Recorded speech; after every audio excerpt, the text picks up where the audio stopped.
Hey everybody, it's Rich coming to you from the front yard of my house to talk about RVing and to show you a little bit of the RV here. Our RV is a 30-foot RV. It is based on a Ford chassis with an E450 Super Duty V10 engine. Gets about 8 to 9 miles per gallon, and that's what you get. Now, just to show you some outdoor features without opening them all up, in this compartment here you have a generator that can run and power everything in the RV, from the air conditioning to the refrigerator to the heat, television, all the lights, everything like that. We've got our sewage compartment here. This is where the waste tank is, and where you would hook up a hose to hook up to a sewer outage, and then where you would drain all of your dishwater, your shower water, and eventually your sewer water. We've got our hot water heater here, which is automatic. It starts from the inside. Some units you have to open this up and physically light the pilot when you get to a campground. This was an upgrade for us, certainly. We don't have to do that. This is the heat exit for the furnace if we had on the heat. And down here you see the place where we plug in the television for cable. In this compartment down here is the wire, the 30 amp wire. It's about 25 foot long that hooks us up to power sources. You see your gas and your water. As I walk around, you're going to see storage openings. This storage actually goes the entire width and length of the back of the RV here. You can see behind the bike rack that we have on here another large door, ladder to get onto the roof if necessary, and more storage. You also have more smaller storage places underneath here. And again, it's winter and we're kind of set up for storage right now. Electric on the outside if you want it. More storage, and then the propane tank, which is internal in an RV, is in this compartment here. I'm going to take you on inside, show you some things. So first of all, every RV has a storage switch here. When it is in the off position, no power will drain. And as you can see, the RV is in storage mode. We have things just kind of packed up for the winter. But we have here the driving area. You see the driver's seat, passenger seat, and display panel, which is showing you the rear view camera right now. It is a van chassis. Again, if you got into any kind of a cargo van, this is what you would see. What you have above that is the above cab bed.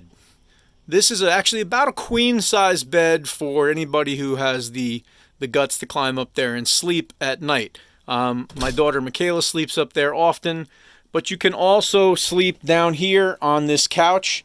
The couch folds out and opens up so that it's more like a full-size mattress. And if needed, the table also actually folds down and can become a bed as well. All right, let me walk you through the unit here a little bit. We've got storage cabinets above here. We keep all our food in these cabinets here. We've got cabinets above the sink, as you can see here. And then we've got our microwave, stovetop, and our oven. The sink is a double sink, but we travel with things filled in there, which kind of keeps things from moving around. You've got a set of drawers here. You've also got cabinets above on this side. As you can see, there's plenty of storage, and under the couch you can actually store things as well. Camping, it is clearly not roughing it. Here's our 32-inch flat screen TV in our living area. Up here you've got our air conditioning vent, and all throughout the RV are additional vents for airflow coming from the air conditioning unit.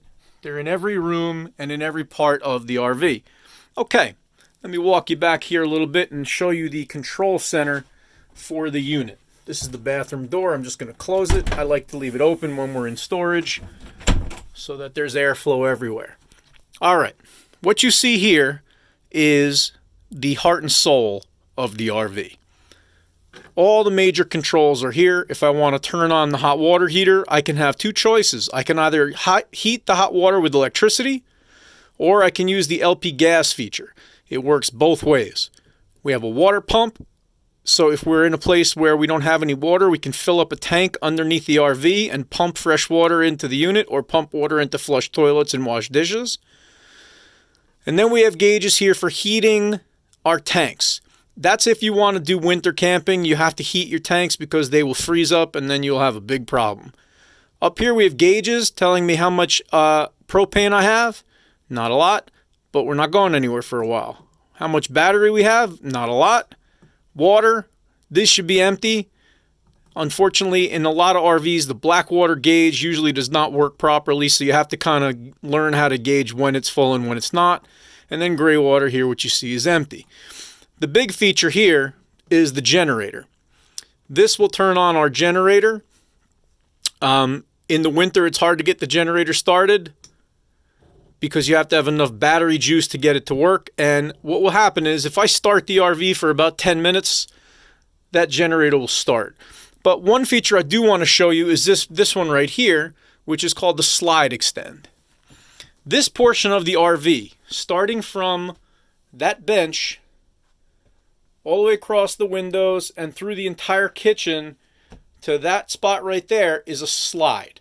It will actually physically slide out about 2.5 feet when I engage the slide extend. You'll hear it and you'll start to see it move. I can't go very far because there's a tree next to us, but you'll see a little bit of what it can do.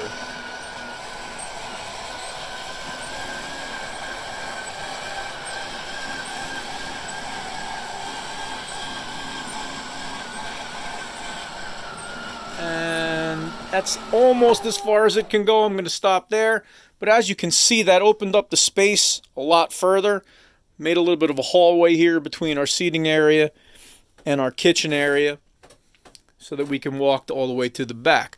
Here you see the refrigerator. I'm going to go into the bedroom so you get a full view of the refrigerator and the freezer. Believe it or not, in this freezer I can pack enough meat for 2 of us to travel for about 4 weeks. We've tested that theory out. We took a 6-week cross-country trip and had plenty of meat. Here is the bedroom. It's a queen-size bed. Storage cabinets above. Storage cabinets on the side. 1 drawer on that side. Side cabinet and 2 drawers on this side. And again, as we talk about roughing it, there's only a 24-inch flat screen TV in the bedroom. There's plenty of light, plenty of windows for sunlight. You've got skylights in 3 different places for extra lighting. And let me now show you into the bathroom. So first of all, on the door we have a permanent towel bar. I'm going to bring you inside. When you come inside, you have your commode. The difference between an RV toilet and a normal toilet is the flush is on the floor. If you look down there, when you're done, you just step on that and it flushes. We have a pretty good sized shower in this unit. This is a lock to keep the door from sliding when you're driving.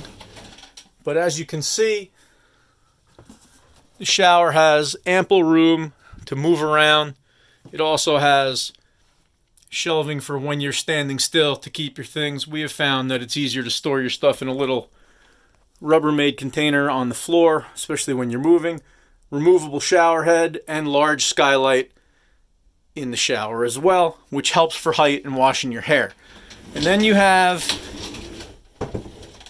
the vanity. I'm going to get you this from in the shower.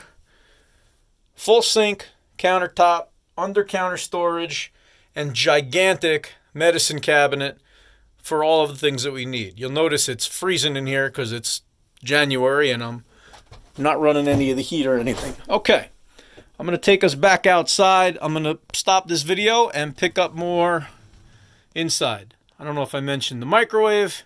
Again, you have a 3-burner stovetop. All runs on propane. And then a small oven where you can bake or cook things in as well.